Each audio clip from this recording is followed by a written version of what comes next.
Yes. Mm-hmm.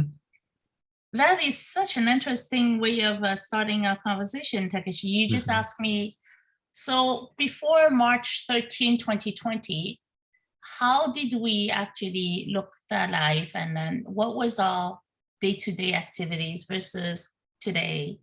And now that we entered our second year, and actually we are ending our second year and going into our third year, and then what it looks like. So I can only, of course, share with you some of the experience that myself I live as a public servant. So I do my work location is downtown Ottawa. That's about 15 minutes drive from my home. Do you drive to work? Yes. So I carpool with my husband. My husband works for the University of Ottawa, and University of Ottawa is about 2 blocks away from where I work. So it's very easy. And in the morning, what we do is we hop on together, and then he drops me, and then he goes to the university. So we just share one car, and then we do the entire project together. Very easy in the sense that, we have I would say maybe an 8:30 to 4:30 or 9 to 5 kind of a schedule. You go, and then and then by the end of the day, he comes and he picks me up, and then we come home. So a very, very, I would say, regimented Monday to Friday type of work situation. We rarely at that time, before March 13, 2020, we rarely worked from home.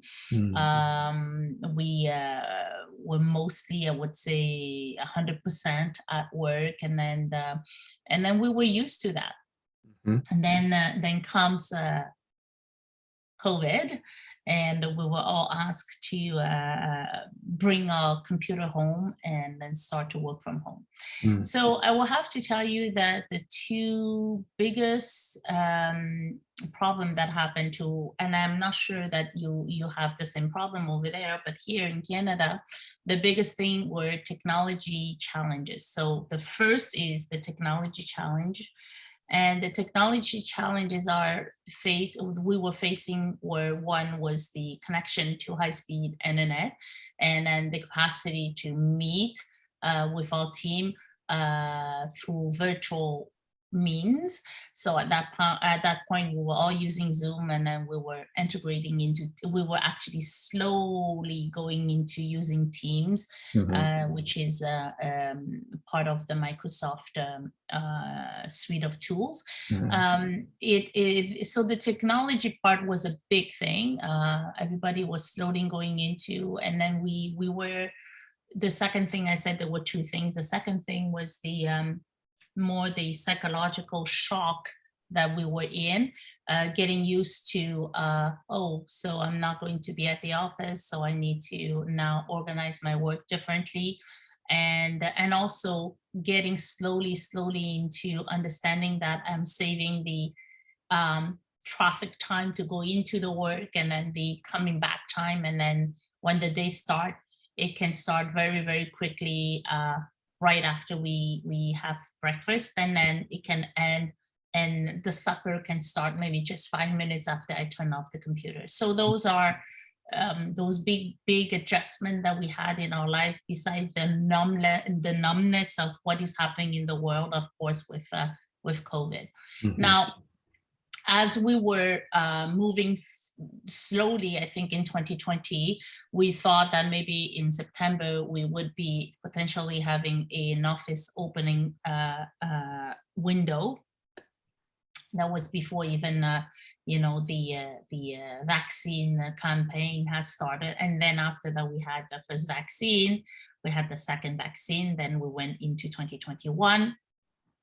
Rules, I don't know about you in Japan, but in Canada, if you're a public servant, if by November 30th, 2021, you did not have your 2 shots of vaccine, and you did not produce a proof of vaccination, you were taking off the payroll. Oh, so I see. Our employees in the public service of Canada had to, we are about 250,000. And I think we had less than maybe 1% of people who did not comply. So they were taking off the payroll. Oh.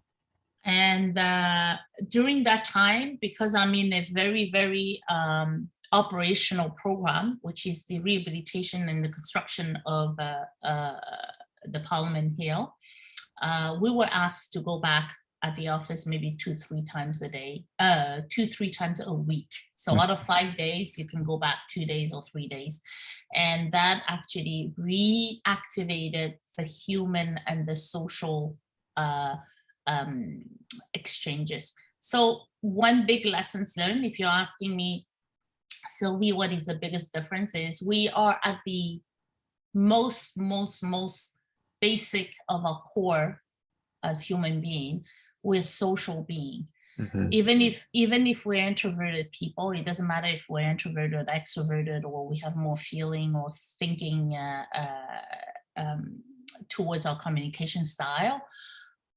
If we are cut off from people too long, we suffer. We suffer depression, we suffer, our ego suffer, our self image of what we're, our self-worth, just being part of a camaraderie, you know, like a group of people, and just be part of the gossip is important. I'm not talking about negative gossip, but you know, sometimes as human beings, we'll just talk about a little bit of this and that, and so we learn, and those little, what we call the water cooler discussions are essential to our well-being. And we need to then reenact those things in, you know, the more working from home virtual world for a lot of people who haven't had the opportunity to go back to work. So if you're asking me right now what it is, Ottawa, I would say Ottawa has less traffic, but still have people who are going back to work, but it's not as much as before. Lots of suffering from local restaurant in areas where we had high density offices before COVID.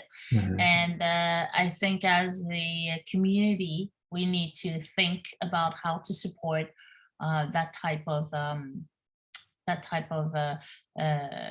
survival for our small businesses.